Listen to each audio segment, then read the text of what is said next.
So this is our last hypothesis test. In this video, we're going to look at a hypothesis test for the difference of means with a paired sample.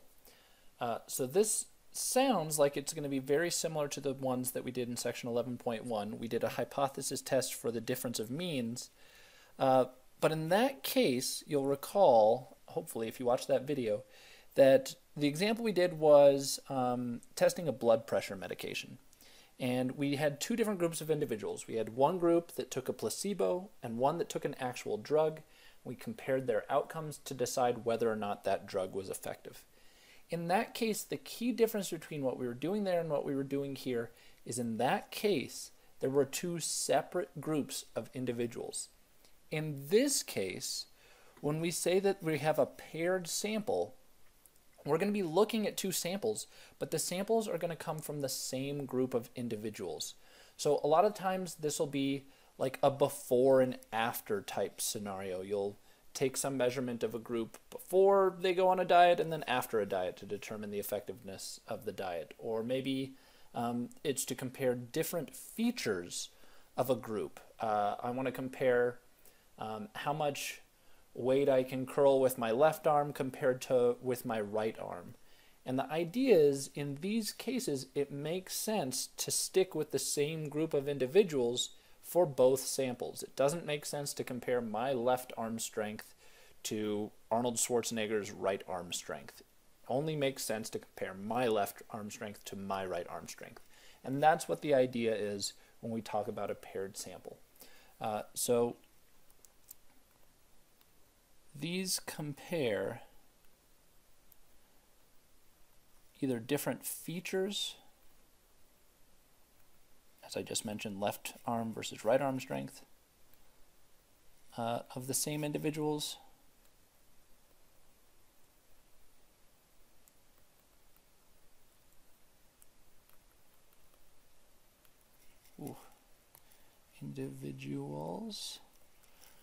or they measure the same feature of an individual's at two different points in time. So before and after, put that in quotes, scenarios. Those are the common types of things that we'll see in this particular case. And it, again, doesn't have to be just for people. We could do one of these for a car. Test how do the front tires on a car wear compared to the rear tires on a vehicle? And again, it would make sense to compare the same vehicle, its front tires, to its rear tires, as opposed to doing the front tires of a little smart car and the rear tires of a giant, 8,000-pound SUV or something like that. So this is the idea. So as before, to do these problems, we need a little bit of new notation. And the notation in this case is going to look a bit different. So let me write these down. The first thing we're going to look at is a D with a little bar over it. And this is the sample mean of the differences in our matched pairs. So this is the sample mean of the differences in all of our matched pairs. And S, with a little subscript of a D, is going to be that sample standard deviation of that same set of the differences in the matched pairs.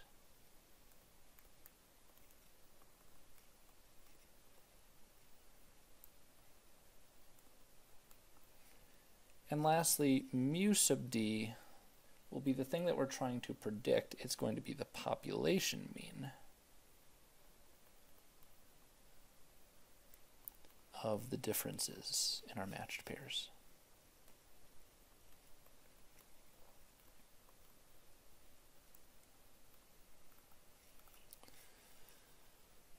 So here's the three terms that we're going to deal with that are new. And I want to highlight how these differ from some of the other problems that we looked at in Chapter 11. So let me make this totally clear.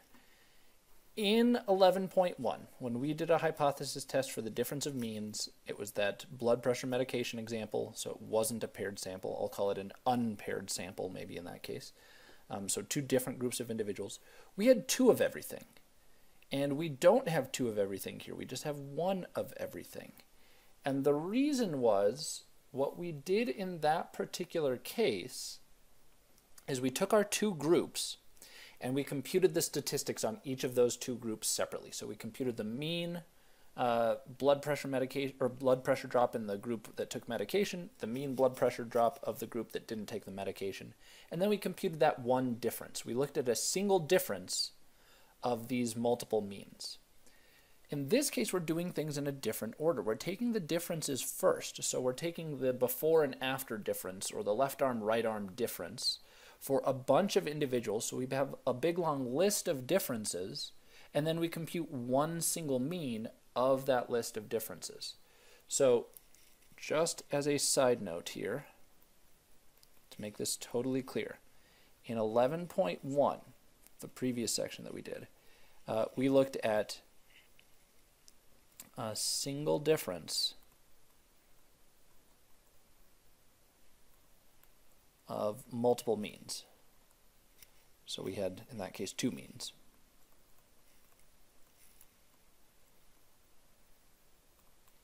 Right, so we looked at like what we called x bar 1 minus x bar 2, for example. In this section, 11.3, we're looking at a single mean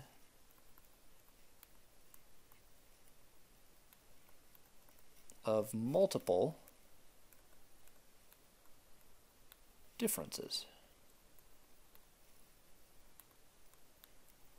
So, and that's what we're calling this D bar, is, you could think of it as the mean of a bunch of differences, D1, D2, D3. Don't make this scary. I don't want these to look scary. We're not going to ever actually deal individually with D1, D2, D3, and so on.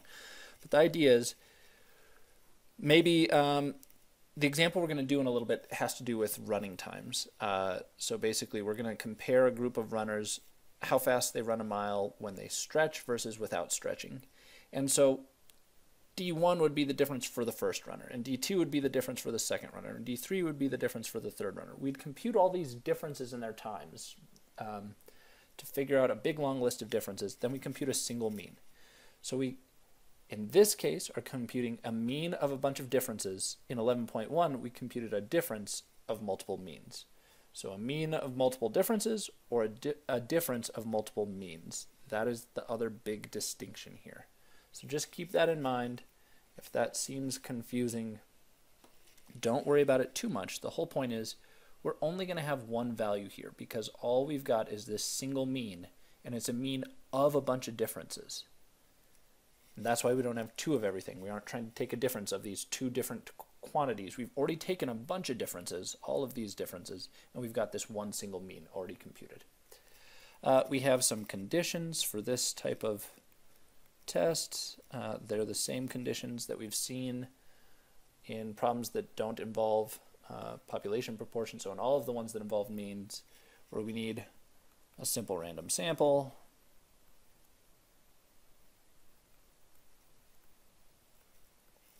and we need the sample to be large. So a large sample,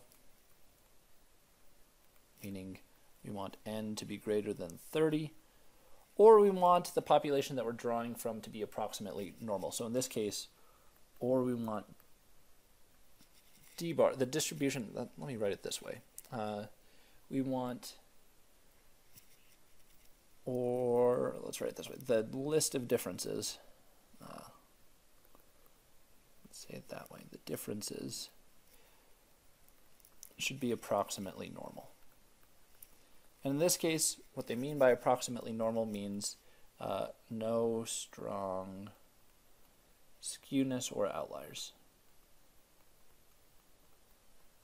That's going to be sufficient to say close enough to a normal distribution. We'll be fine with that. So you may see actual examples of this where they kind of give you a bunch of points and they say, okay, here's all the points. right? Something like this. Does this look like this could follow a normal distribution? And the answer would be yes. Most of the stuff's in the middle. It's not clearly skewed largely one direction or the other, and there's no outliers way at these extremes to either side. So this would be kind of, they'll do a little scatter plot type thing like this and ask if this is close enough to approximately normal. And the answer would be yes for that particular picture. So just keep that in mind. Once we've got these conditions met, we can jump into our procedure. And this procedure is the same 6-step procedure we've now done like a million times. So I'm going to go through it a little bit quickly. Step 1 is we state our null and alternate hypothesis. And in this case, h sub 0, h sub 1. H sub 0 is that we think that mu sub d is going to be equal to some value. And this number will often be 0, but it doesn't have to be. And so we'll talk about this when we do an actual example. And h sub 1 will take one of the many forms. This actual population mean may be greater than that value mu 0. It may be, mu 0. It may be less than mu 0, or it may simply be not equal to mu sub 0, or mu naught. So this would be our right-tailed, left-tailed, and two-tailed versions. Step number 2, we define weird. This is the same, I'm just going to say the same as what we've done in all of them that involve all of them that involved t distributions, because you'll notice in our notation, there we go. In our notation, we are using S, the sample standard deviation. So because of this, we are definitely going to be using a t distribution. Whenever you see an S, that goes with a t distribution. So this, step number 2, is the same as basically back in section 9.3 or section 11.1. This is how we're going to be doing it. We're going to define our critical value the same way. So this is where we define weird, and it's going to be the same as what we did back in those cases before. So we'll look at this in more detail when we actually do an example, but just keep in mind these really are all the same. Steps 2, 4, 5, and 6 are all the same in all of these different things.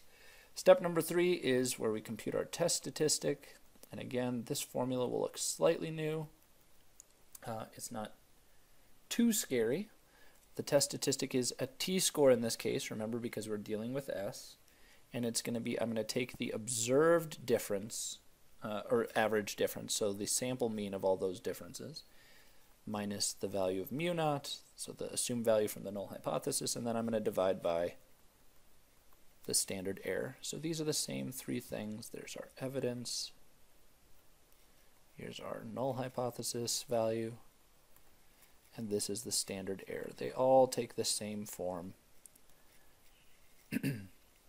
But really this is very similar to what we used back in section 9.3. The only difference there was this was x bar instead of d bar. And we'll see that even on the calculator. We're going to actually use the same calculator commands we used back here with this, just substituting in this d bar in place of x bar. So we'll see that. And steps 4 and 5 and 6, let me just, to make life easy, these are really all the same. So let's just say same as like 9.3. It's really the exact same thing that we've been doing. We compute the p-value if we need to, we decide if our results are weird, and then we give a conclusion in plain English. So at the end of the day, the procedure for all of these hypothesis tests follow the same 6 steps, and really the highlighted differences are step 1 kind of has some different formats, and step 3 we have different formulas for the test statistic. That's kind of the big differences. Steps 2, 4, 5, and 6 are pretty much the same across all of the ones that involve normal distribution or all the ones that involve a t-distribution. So all the t-distribution ones would kind of be grouped together. Steps 2, 4, 5, and 6 are the same for all the t-distribution ones, and then steps 2, 4, 5, and 6 are the same for all the normal distribution ones as well. So let's jump to an example so that we can kind of talk a little bit in detail about this. So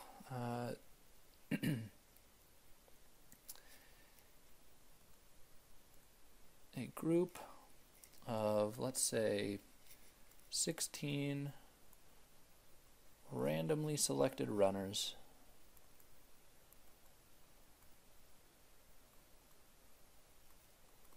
is studied to determine the effects of stretching on their athletic performance.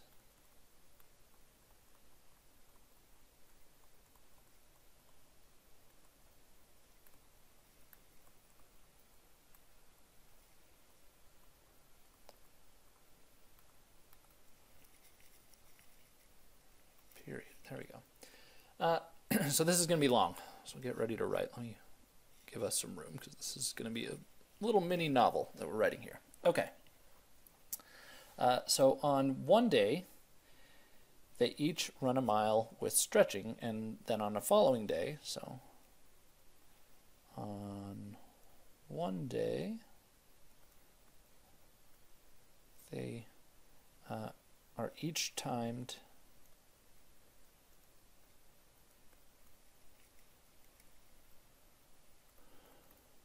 running 1 mile without stretching. So they don't warm up and stretch beforehand. On another day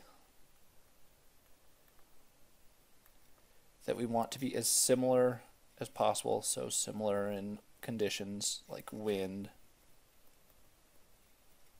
temp, humidity, etc. All those things that could affect athletic performance. We want to control for all of those. So let's keep the second day as much like the first day as possible. They all run a mile after stretching. So they are each timed running 1 mile after stretching.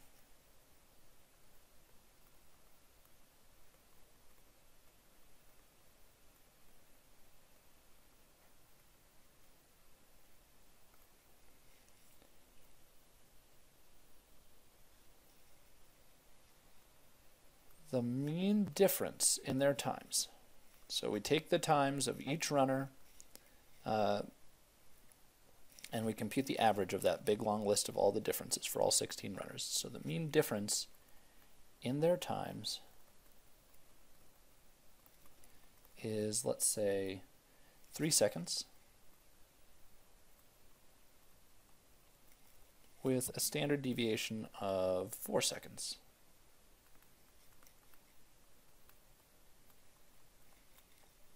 And let's say that this time is measured as their,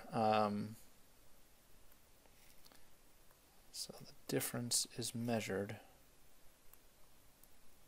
differences are measured as their time that they got when they didn't stretch, so the non-stretching time from that first day minus the time they got when they did stretch on the second day.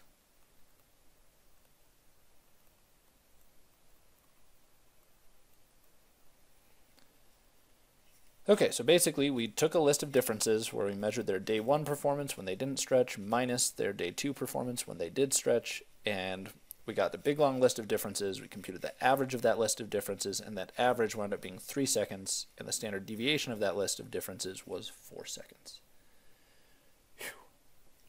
Okay, a few more things. This list of differences, so the differences showed no signs of skewness or outliers.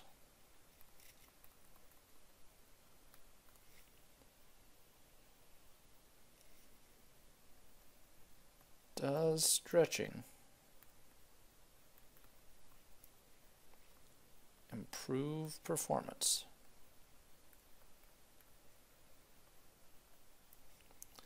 At a significance level of 0.01.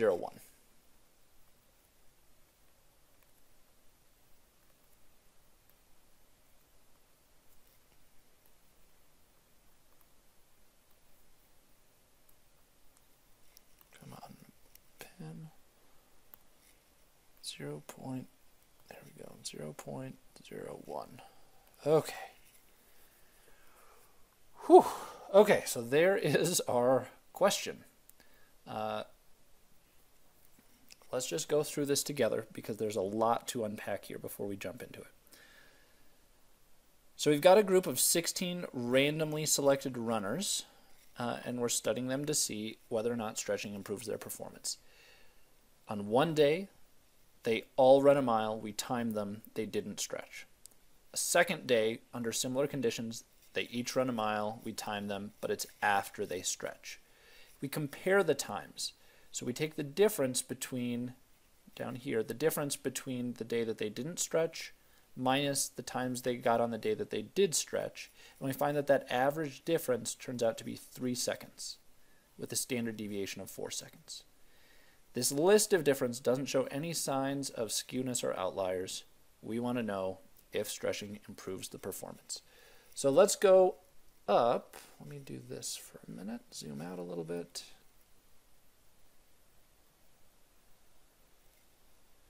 And go back up here. So a couple of things. Do we meet all the conditions that are required to run a hypothesis test on this? Well, first and foremost, do we have a simple random sample?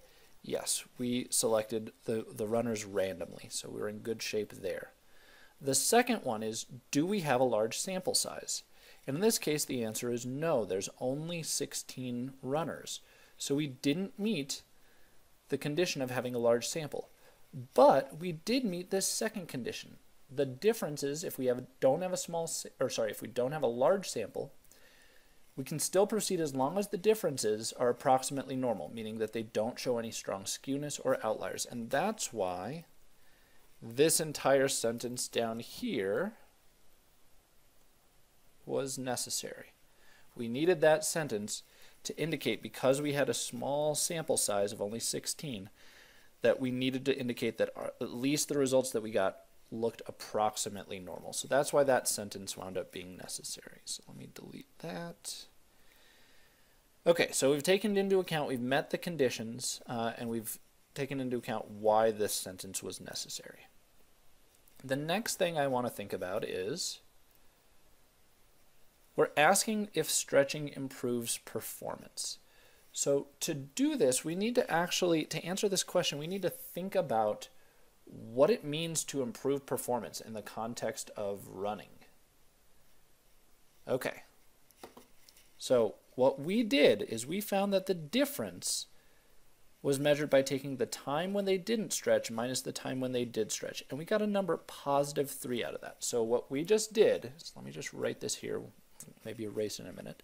So we took the no stretching time and we subtracted the yes stretching time, and we got a number that on average was positive. It was greater than 0. In fact, it was 3 on average.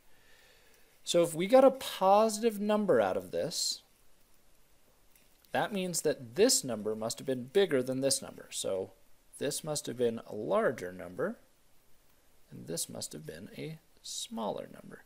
And remember, what these are referring to is, these are times. So time. Let me write it that way. Don't need that S there. Good enough. Does this even indicate improved performance? So turns out we got a bigger number when they didn't stretch. Is that good or is that bad? Well, in the context of running, we need to think about what that means. If the time when they didn't stretch was a larger number, that means it took them longer to run a mile. If it took them longer to run a mile, it meant they were running more slowly. So again, the question is, what's more impressive? If somebody can run a mile in 10 minutes or if somebody can run a mile in 5 minutes? 5 minutes is faster. So in this case, in the context of running, a smaller number indicates better performance. So just keeping that in mind, this is worse performance and this is better performance. And so getting a positive number here does indeed indicate improved performance because we took a larger number minus a smaller number. It looks like they were faster when they stretched compared to when they didn't stretch. Hopefully this makes some sense, but this can kind of be a confusing thing. We need to have some sort of background knowledge and background understanding of the context of the problem to make sure that things make sense. The whole question that I'm trying to get at is this number right here, +3, a positive 3 seconds. When we see a number like that for our difference, does that number indicate improved performance or degraded performance? Is that them doing better or worse when they stretched? And we've got to keep that in mind. We need to keep in mind how we define this. We took this difference as being the non-stretching time minus the stretching time, the time without stretching minus the time when they did stretch. And we got a positive number, meaning this number was bigger, this number was smaller, and with that in mind, bigger numbers are worse in the context of running, smaller numbers are better. And so this would indicate that stretching yielded better performance than not stretching. So it looks like that's what the evidence is showing. We just want to decide now if that evidence is strong enough. So this is kind of the idea. This is not really part of the hypothesis test here. This is just us checking the idea of, does our difference of 3 seconds that we found, does it even indicate, is it even evidence of improved performance? And after thinking about what it means, we've concluded yes, positive number does indeed indicate improved performance. Okay, so let's jump into the problem. Step 1, we need to state our null and alternate hypothesis. We found this evidence that stretching improved their performance. We want to know how strong that evidence is. Is it a fluke? So in this case, our null hypothesis and our alternate hypothesis should be as follows. The null hypothesis says, no, I don't think stretching does anything. It doesn't improve performance, right? Again, the word null in null hypothesis, null means nothing or zero. We see zero change, zero improvement. What that would indicate is that the average difference that I find, mu sub d, should be what? If there's no difference between stretching and not stretching, what should the average difference be? It should be 0. So this is kind of the trickiest part of this problem, is figuring out our null and alternate hypothesis. Alternatively, the evidence suggests that the difference is in fact positive, that it's greater than 0. So this indicates basically no difference between stretching and not stretching. And we're going to assume there is no difference and try to figure out, based on that assumption that there is actually really no difference, how likely is that 3 seconds that we found to just be a fluke? Could that have just happened by chance, or is that really unlikely to have happened by chance? And down here, this indicates no. First of all, it's right-tailed, and it indicates improved performance. So stretching helps. That's kind of what that conclusion winds up meaning. I mentioned earlier that this number is often 0. And it's 0 in this case because the question isn't, does stretching help improve their times in running a mile by at least a second or by at least 2 seconds? It just says, does it improve performance at all? So is it better than nothing? And that's why we use a 0 here, that idea of nothing. Here is no difference. Here is some difference better than nothing. Stretching is better than not stretching by a factor of it. Something better than 0. It'll improve your time by more than 0 seconds, essentially. But we could rephrase the question. If the question had said instead, so right here, if this sentence right here, instead of just saying, does stretching improve performance? In fact, let me erase the last part of that. Instead of just saying, does stretching improve performance, like at all, we could say, does stretching improve performance by at least 1 second? And if it said by at least 1 second, then I would put the number 1 here in those two places instead. Or if it said, does it improve performance by at least 2 seconds, I would put the number 2 here, 2 here, and 2 here. So that's kind of the idea. The number that goes there has to do with what question's being asked. If it just says, does it improve performance at all, 0 is kind of our cutoff of at all. If it says by at least a certain amount, by an amount A, we would put whatever that number A is right here, whatever number happens to correspond to that. So hopefully that makes some sense as well. Okay, so let me erase all of this. Hopefully our null and alternate hypothesis makes sense here. Let's do, just to make life easy, let's just do, so up here, let's just use the p-value method. The p-value method in general is the more useful method. I think I put a lot more p-value problems on your homework. And the p-value method is more useful because the p-value itself is a really useful number. Remember, the p-value tells us the probability of getting the results that we actually got. It gives us how unlikely our results are. So for step 2, where we define what we're going to consider weird, that's all we need. I just need the significance level.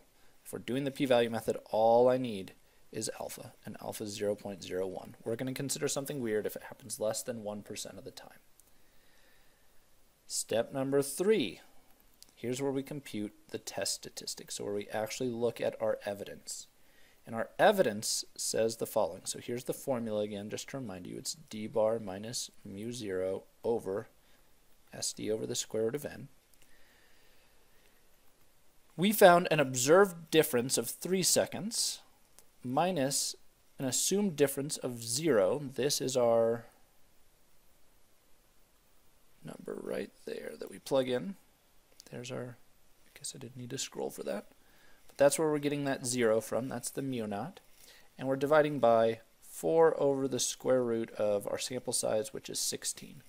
And this one we don't even need a calculator for, although you're welcome to use one. The square root of 16, so what number times itself gives you 16, is 4. And 4 divided by 4 is just going to be 1. So this whole denominator is just going to be 1. The numerator is just going to be 3. The whole number we get here is just 3, exactly. And you could do that on a calculator if you have any doubts. So, let me just summarize what we've found so far with our little picture, just to make it totally clear. Here's our picture so far. Here's our curve. And this is the list of all the possible d-bars. We're assuming that the difference is 0. But we found a difference of 3 seconds. And the question is, where does that occur? Well, our cutoff is going to be right here. This is the area that we're going to consider weird, the top 1% of the area. So here's our cutoff of anything that falls over here will be weird. Anything over here is not weird. And we just found that our t-score is 3. So our evidence is at 3. But because I don't know what this t-score is right here, we would only know that if we were doing the critical value method. I'm not sure where 3 falls. I don't know if 3 is like over here or is it over here. So it's going to be close. It's going to be somewhere over there. So the question is, where is t equals 3? And we're going to figure out where it is by finding the area associated with it. So that's going to be our step 4. So now we're going to find the p-value. And again, this is because we're only doing the p-value method. The p-value is equal to the area, in this case, to the right of t equals 3. Okay, so how do we do this? Well, because it's a t distribution, we're going to need to know our degrees of freedom. So we want to find the area to the right of t equals 3 for alpha equals 0.01, and our degrees of freedom is 1 less than the sample size, so 16 minus 1, which is 15. So keep that in mind. Let's take a look at our table, and again, we're using a t distribution. The only table we're allowed to use is table A3. That is the only one that works for t distributions. Table A2 is normal distributions only. So I just want just that one. Here we go. So let me move this over to the side here. Move the whole thing over this way. Let's see if I can get this all kind of on the page at once. Okay, so we just figured out our degrees of freedom is 15. So that means this row right here is the only row that I'm allowed to use.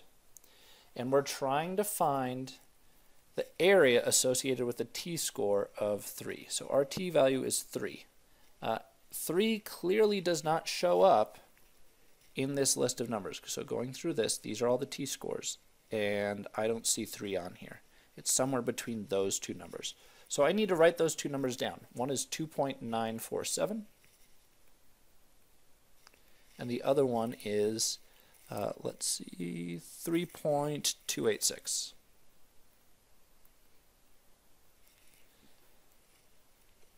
So my test statistic, the t-score, is between these two numbers. And that means that the area associated with this, which is the p-value, must be between, in fact, let me leave that symbol off for now, between the areas associated with these. And what are the areas associated with these? So going back to here, what is the area associated with this one? Well, I just track back up to the top, and I find that the area associated with this one is 0. Oops. Let's go back to black here. 0.005. And for the other one, 3.286, it has an area of 0.0025. 0.0025. And so that's the larger area. The symbols actually go the opposite direction here. The p-value, I don't know exactly what it is, but I know it's between these two areas, these two probabilities. So again, remember, area is the same as probability. So I don't know exactly what the p-value is, but I know it's less than 0.005. So let me delete this while I'm at it. We've got that value now. So is our result weird? Our result is weird. And it's weird because our p-value, even though I don't know it exactly, is less than 0.005, which is definitely less than 0.01, which was our cutoff for weird. It was our significance level.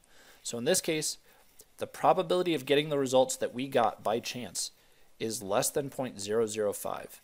Finding a difference of 3 seconds just by chance, if we assume that that was just due to dumb luck in the sample of runners that we got, and that if you took a different sample of other runners, all of the average differences should really be 0. There's really no difference. If there's really no difference between stretching and not stretching, then finding a difference of 3 seconds in our sample is likely to happen less than 0.005 of the time. So less than half a percent of the time. It's very unlikely to have just happened by chance. So what we've concluded is, no, this is not the outcome. Our outcome is indeed over here. We got some number, I don't know exactly what it is, but this p-value right here, which is that area under the curve, I don't know exactly what it is, but I know it's less than 0.005, which is definitely less than that number there. So it must be a smaller region. Because this is a smaller area, it must be a smaller region, and our cutoff must be further into the region of wherever the cutoff was for what we considered weird. So hopefully that makes some sense. Okay. So with this in mind, our result is weird. What does that mean we need to do? That means we need to reject the null hypothesis. It's only weird under the assumption that there is no difference between stretching and not stretching. We have just rejected this notion. We have come back and said, no, not the case. Mu sub d is definitely not equal to 0. The evidence very strongly suggests that this is true instead. And what does this mean in plain English? Well, in plain English, this means that stretching helps. So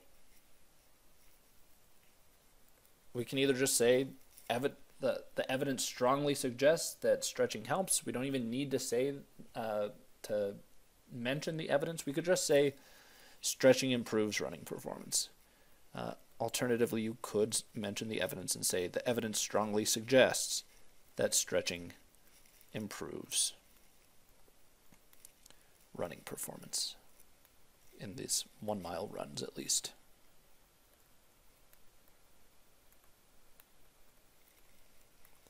So that is the idea. If we're doing this on the calculator, I mentioned earlier, this is really exactly the same as what we did back in section 9.3. So we'll hit the stat button, go to our list of tests, and this is just going to be a t-test. So all we're going to do is when it asks for X bar, so let me get into the calculator and get to that page, stat, test, t-test. Here's what it asks for. Let me put them in the correct order. So it asks for mu0, it asks for X bar, it asks for Sx, and what we're going to put, oh, and it asks for n, and then the form of our alternate hypothesis, which in this case was mu greater than mu0. So these are all the things that it asks for. What I want to think about is really saying, okay, this isn't quite what these symbols are going to mean anymore. This is going to play the role of mu sub, well, actually, no, that first one is fine. Let me erase all of these. That one's fine. These two are the ones that are going to change. So really, mu sub 0, we put 0 in for that number. But these other two, this is really going to be what we call d bar, and this Sx is really going to be what we call Sd. So just keep in mind, there is no X bar in this problem. We had d bar instead. We're just going to put d bar in place of X bar in the calculator.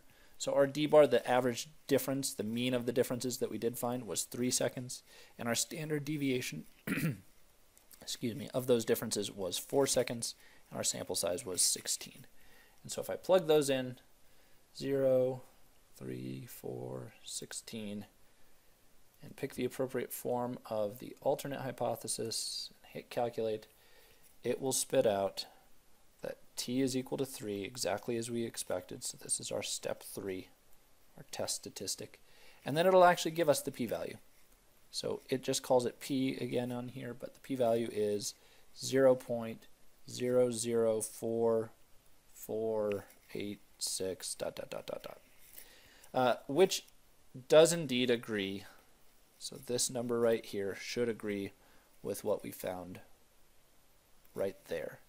We, using the table, so this was using the table, A3, we were able to ballpark it as being less than 0.005, more than 0.0025. Here's the actual number. Indeed, it is less than 0.005 and greater than 0.0025. So again, the calculator just gives us step 3, and right here is step 4.